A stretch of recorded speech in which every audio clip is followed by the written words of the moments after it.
Assalamu alaikum. So if you're a Western Muslim that is wanting to come to Indonesia and you've been looking, how do I actually find the best short-term accommodation? That's what we're going to talk about in this video, inshallah. So alhamdulillah, I stayed here in 4 different accommodations for about a month in each of them, and I've now made hijrah here. So yeah, prior to that, I was traveling around various different countries, staying for about a month in each. So alhamdulillah, I've been able to get a good gist of how does one find a good short-term accommodation. So if you are a Western Muslim and you're wanting to find a good place, so short term can be around about a month. Generally, it's going to be about a month, and generally, it's going to be pre marriage. That's the overwhelming majority, or it's going to be to test hijrah. But most likely, you're actually coming pre marriage, or you're at least trying to get married whilst you're here. So, yeah, this video, what I'm going to do is show how do you actually find the best places to stay. So, yeah, Airbnb is the place to look. So, I have researched literally all the different Indonesian platforms. Like, I very much I really love I kind of enjoy this type of thing of like researching this travel, this blah blah blah.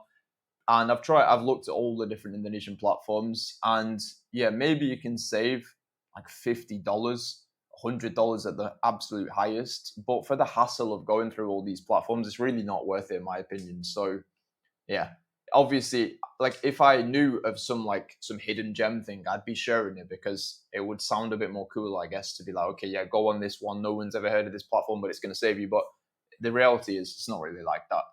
So yeah, don't waste your time trying to be clever. Going through all these Indonesian platforms is the lesson that I've found. So yeah, very often there's just not going to be any Wi-Fi included in these Indonesian platforms. They don't accept payment from foreign cards. Is a big one. So you'll be on the website, you literally just can't pay. Like maybe you'll have to arrange you'll give in cash and then whatever. But yeah, the websites are very unclear. So just the websites in general is really unclear. But also oddly, the photos are just usually really blurry. Like it makes no sense, but on so many of these platforms, the photos is really blurry. So there'll be like one photo of the room or stuff like this. So just overall for the hassle, it's really not worth it. So inshallah, you get that point now. And yeah, you can find good options, good monthly options on Airbnb for like $300 to $600. You can find completely comfortable places with the bills included, with the Wi-Fi included. So yeah, it's just so much more simple. It's a very clear platform, and you've got loads of options on there. So this is mainly talking about West Java, not necessarily Lombok, but the same basically applies to Lombok. But this is more like the Jakarta and surrounding cities like this. So yeah, often they're going to speak English as well. But if you go on the Indonesian platforms, generally the whole platform is going to be only in Indonesian without an option to switch into English. Yes, you can like auto translate your website, but still it's a bit of a hassle. And then generally, like they're almost never going to speak a word of English when you speak to the people. So yeah, Airbnb is just so much simpler. So yeah, vet the property as well, so you can read the reviews. It's very clear. Ask them different questions like what's the Wi-Fi speed, so you don't show up and it's like ridiculously slow. Ask them in advance what's the Wi-Fi speed, what amenities are there. So in apartments, there's actually like they never usually show the photos. Like very often they won't show any photos of amenities. They won't list it in the description, etc. But very often there'll be like a whole gym. There'll be a mall connected to the building. There'll be swimming pool. This, loads of amenities. But they often don't share it for some reason. So you can just ask them what amenities are there if you're staying in an apartment, which we'll talk about in a minute. But I don't recommend staying in an apartment actually.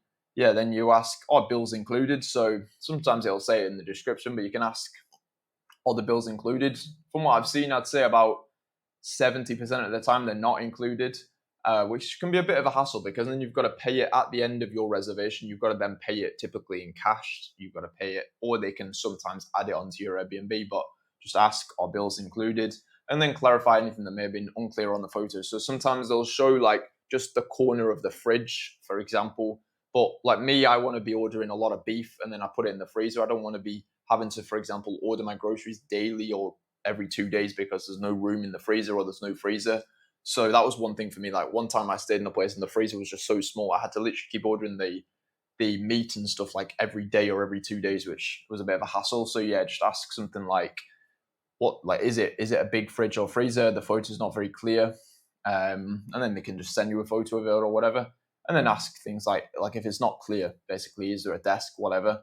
Um, yeah. And then ask how far is the closest masjid is a question. So to be honest, what I've seen on Airbnb is almost never like Muslim. It's almost never Muslims as the people who are running it. Like it's odd. Like Indonesia's like very overwhelming majority Muslim, but often the hosts of the Airbnbs just like they'll say, I have no idea, like they're just not Muslim at all. So often they actually don't know, but you can look on Google, maybe they do, but you look on Google Maps, where's the closest masjid to the apartment. You can also ask them within this section, what's the name of the apartment? Because often they don't say it. If you ask them what's the name of the apartment complex or the name of housing, the housing estate, which generally is going to be a townhouse, ask them the name of the townhouse if it's a house, or the name of the apartment complex if it's an apartment. And then you'll just search on Google Maps, masjid, and generally there's going to be a masjid pretty close. So yeah, negotiate. So this is something that a lot of people, they overlook completely. So Airbnb hosts, they love monthly bookings. Now I was going down the rabbit hole of trying to start a sort of Airbnb arbitrage thing where you rent it and then you rent it back out as Airbnb. But basically I was researching very heavily into Airbnbs, and also just from staying in them and speaking with a lot of people, some people that own them and whatnot. They really love monthly bookings, basically, because it makes logical sense. They avoid the cleaning fees. They don't have to arrange it with the cleaner to come and clean it, to change the bed sheets, this. They don't have to pay those fees. They don't have the hassle of having to switch the guests, answering people's questions, blah, blah, blah. They just simply give it to you. So they absolutely love monthly bookings, is something to note. And yeah, generally, which is a good thing, because then if you're going to be staying for a month, you've got a lot more leverage, basically. Generally, they're already going to have set up a monthly discount through Airbnb. So yeah, you'll probably, if you put in your dates for a month, for example, it'll generally give you like a 20% discount or a 30% discount sometimes for a monthly stay. And yeah, you'll see this price. You'll see the price of whatever, like $500, $420, whatever it is. And then whatever the monthly price shows, you can often just message them on Airbnb and ask for like a 20 to 30% discount. So for example, if it says 420, you can say, okay, could I get it for 350? And then often they're going to say yes, which there you've just saved yourself like $70 and it can be more. So a lot of people just don't think to do this. They don't think to ask. But yeah, if you don't ask, you don't get. And very, very often times you do get. So I'm like, what's the worst case? They say no. It doesn't really matter. And yeah, sometimes you'll meet in the middle. You'll ask for 30% and they'll meet in the middle at 15%, or even if it's 10%, whatever, you've still saved, which there's no reason not to ask. And then you can also request for extras. So very often they will say yes to these things as well, because they also are so dependent on reviews. Because if they get bad reviews, their ranking on Airbnb is killed. Like, it's really killed. So they really want you to give a good review. So things like, if you ask them, okay, could you provide a desk? Could you provide a desk chair? They know that you're going to be way more inclined to give a good review. And very often they just will, like, they'll just have one lying around or whatever. And then they'll provide you a desk chair, whatever. You can ask them just to give you some water gallons. Like, water gallons, they only cost like $2, $3. But basically, like, this is the drinking water you're going to need. So you don't have the hassle of having to arrange this. You can ask them just to provide like 2 water gallons, whatever, and just request for extras. And often they're going to say yes.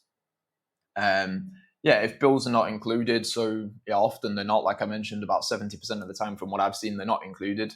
So you can just ask them, okay, could you include bills, or at least part of them? So sometimes they'll include bills up to 500,000 rupiah, which is about $25, for example. And then any of these points, inshallah, can save you a bit and just make things easier for you as well. So yeah, some extra notes. Apartments are not good Islamically. So like I mentioned, I've stayed in 4 different apartment complexes here in Indonesia, and they're just not very good Islamically compared to a house. You've got a lot of non-Muslims in them.